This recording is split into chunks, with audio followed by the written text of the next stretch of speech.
Yes, guys, welcome back to Cossy Podcast. My name is Cossy. Welcome back to a brand new video. Now, I've gone onto my WhatsApp in the group, the Arsenal group, and I've asked a big question. What are your thoughts on Kai Havertz as a new Arsenal signing? The reason I've done that is he's one of the players that are not even splitting opinion about his transfer. Everyone just hates it. And in my opinion, I don't understand why everyone hates Kai Havertz after Arsenal spending £65 million on him. I don't think it's a bad deal. I've never thought about it as a bad deal. So what we're going to do in this video, we're going to be diving into your opinions, your thoughts on Kai Havertz and why I think Kai Havertz has never been a bad signing. He's just a player that many people don't understand. So it's the same thing the way we signed Aaron Ramsdale. It's the same thing when we signed Martin Odegaard over James Maddison. It's the same thing when we signed Benjamin White over other players that were available on the market. We all decided to go, these are bad signings because we didn't understand the philosophy and thinking behind them.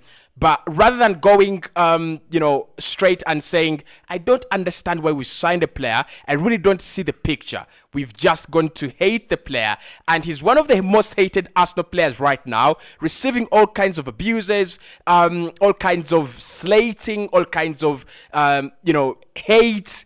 I just don't understand it. In the comment box below, I want you to set your realistic expectations of Kai Havertz. Now, he's going to play as a left-sided number 8. That is where he's played in pre-season. And Mikel Arteta says Rice, Havertz, and Odegaard, when they play after 55 times playing together, they will actually come around. I don't think we need 55 times to see what Kai Havertz is good at. He's a space investigator. He's a Raumdeuter. Every other club in Europe has played that position, and at times it has worked, and at times it hasn't worked. He's been at Chelsea, things have not worked out. I don't think that's his problem. Many Chelsea players have actually flopped, and they've gone elsewhere, and they've managed to become the greatest players probably of all time at those clubs, and even in the Premier League. For instance, you have Ian Robben, who actually became a star at Bayern Munich. You have Kevin De Bruyne, who left Chelsea as a flop, going to Wolfsburg and then shining at Manchester City. And we can also talk about Mo Salah, who was at Chelsea, flopped, probably didn't flop, but didn't get the chance, and he absolutely blew it at Liverpool. Not forgetting Romelu Lukaku, who left Chelsea to go to Everton, where he did very well, and he also joined Inter Milan, and he did very, very well. So the factors leading to Kai Havertz not performing well could be, yes, personally as a player, he has been, left out by the standards of the league, but we are not yet there. We are not yet at that point because we're talking about a player who scored that goal that gave Chelsea the second UCL title that Arsenal actually do not have. Hit the like button, subscribe. Let's get into some of the opinions from the lads in the group. I want your thoughts here. I want your opinions. You can continue voting on the forum, on the WhatsApp forum. There is a link on the community tab. Tap on it, you will enter the group, and you will be able to give us your opinions. First and foremost, the first person to give us their opinion was Mochandechi from Silarion, and he said Kai Havertz is a good player, but Arteta needs to be pairing Rice with Partey, and Kai can come in as a substitution of any of them until he gets used to the system. Rice, he says Kai should be coming in as a substitution to Declan Rice. He says so far by 2024-2025, Rice and Kai could pair. That is Karim Silarion. Thank you so much, Karim. That's a very good point. I don't have a problem with Kai Havertz coming from the bench because that is what we're trying to achieve, versatility. We're trying to achieve depth in squad, and we're trying to achieve rotation. So I don't have a problem with that at all. The next comment came in from I think this is 256. This is Yuji. He says, for me, and that's Fred. He says, for me, I'm saying Kai should be given a role to play like a number 10 ahead of Odegaard, like how Ozil used to play, and leave our captain to connect with Rice and Partey in a 4-3-3 formation. Freddy from Uganda. Okay, moving on to the next one. This was another one from Uganda saying Kai is not a perfect player to replace Granit Xhaka. He will be a very good flop to Arsenal. He's always been absent-minded when he is on the pitch. He's a lazy player like Ozil, but Ozil was clever and every good technician and a very good technician at the playground. That is another comment slating and writing off Kai Havertz. Next one comes in from Festus from Nigeria. He says Kai is a good player that Chelsea and their system have destroyed and dropped of his confidence.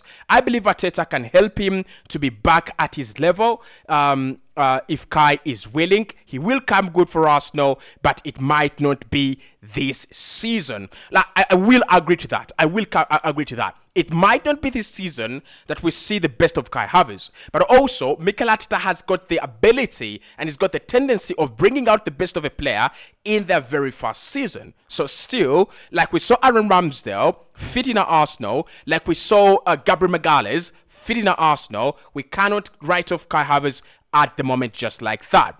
Next one comes in from Rwanda. That's Geoffrey from Rwanda. He says Arteta should find another alternative in terms of this Mercato. Otherwise, he will suffocate when he thinks Kai is the player to bet on. That is Geoffrey from Rwanda. Big up. Shadrach from Uganda says, personally, I know Kai has great abilities, but the past 3 years has not been very, very good to him. Chelsea's system has lowered his level of confidence and self-esteem. I believe he will reconsider his Bayern Leverkusen confidence and he will actually rediscover his Bayern Leverkusen confidence, and I trust Mikel Arteta will unlock that form. It's just a matter of time, and believe. Big up, Shadrach as well there in the comment box below. Right, more of your comments coming in. Walter, right from Kenya, he says, hello, Kai is the best when you play in the midfield, not as when he plays in the midfield, not as a striker. I hope Mikel Arteta will do so. This is Walter from Kenya.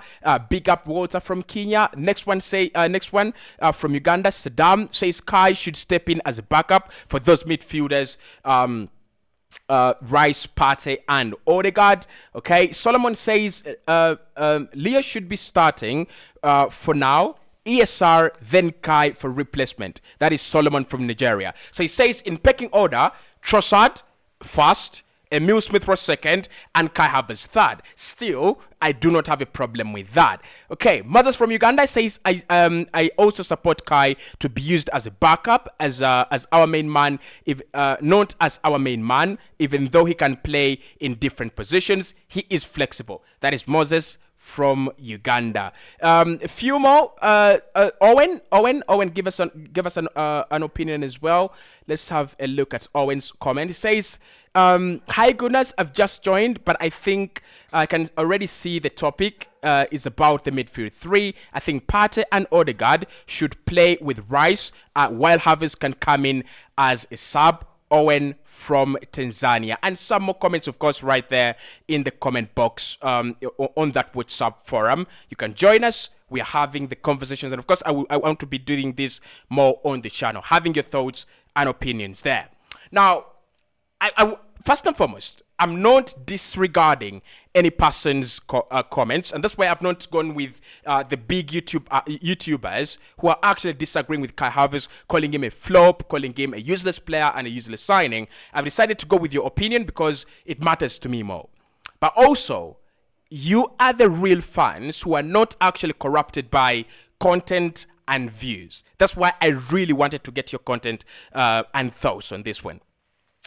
Point number one. We have seen Mikel Arteta transform players almost on a daily basis at Arsenal. Aaron Ramsdale was an unexpected signing, especially with during that summer we wanted to sign Andre Onana. Andre Onana at that time was huge miles better than Aaron Ramsdale. The problem with Andre Onana by the time is that he was suffering that ban. He was serving that ban. So literally, he could not play for Arsenal. And we were desperate to get in a goalkeeper who could get things rolling, a goalkeeper who was comfortable with his feet, and a goalkeeper who had very, very good distribution, and someone who could trust in terms of keeping our clean sheets. I think we signed Ramsdale. Many of us actually didn't believe in the Ramsdale signing, and the number one person who slated Ramsdale, even before playing the first game, was myself. I said he's not the standards of Arsenal. Right now, of course, there are a few mistakes in him, but I can't tell you what. He's among the 5 best goalkeepers in the Premier League. Benjamin White is another. He was slated for £50 million, and we all said he's not a £50 million centre back. I personally defended Benjamin White. He's come good. Mikel Arteta has realized the full potential of Ben White. We talked about Martin Odegaard vis-a-vis James Maddison, and we all supported Maddison. I wanted James Maddison, and probably Maddison received the love of Arsenal fans and support of Arsenal fans because of a very good reason.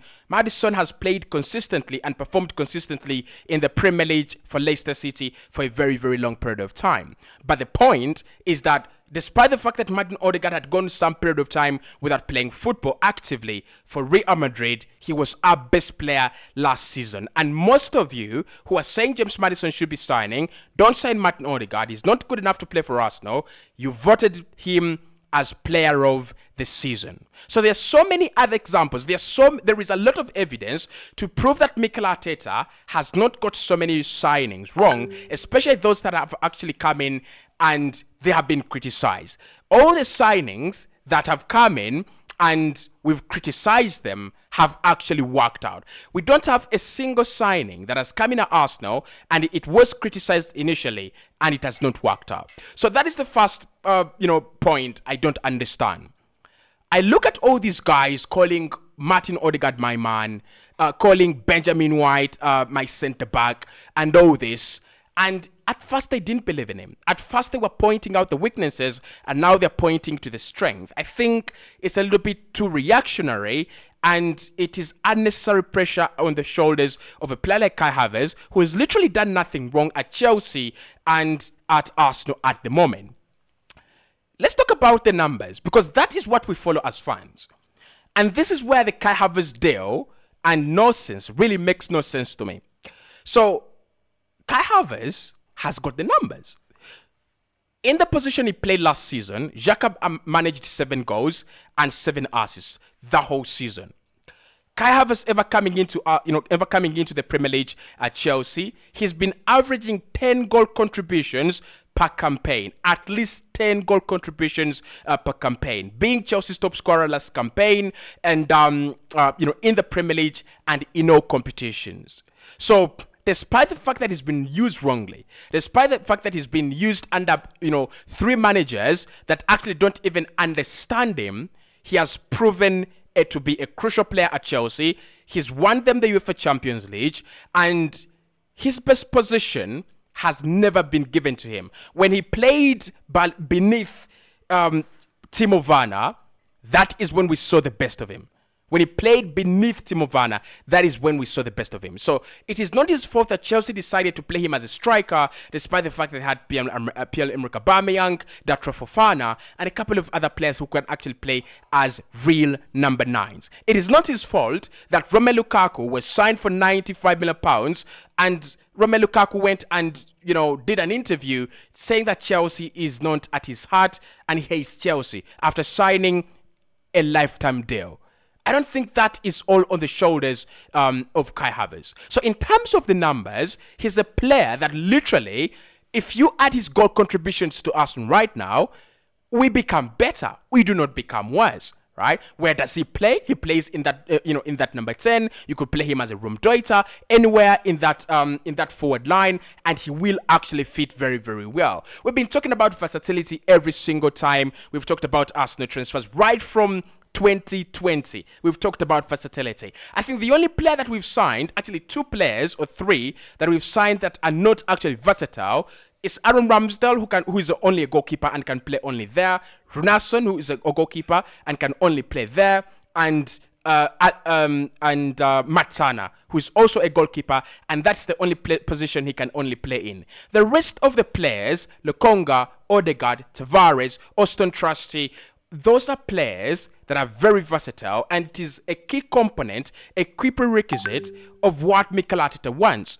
It is a key for you to be signed at Arsenal. You must have the ability to play in multiple positions. We are all flirting with Kudus right now, but Kudus literally plays each and everywhere. So Literally, Kudus is not a player who has nailed one position, but is a player who has nailed the trait of being versatile.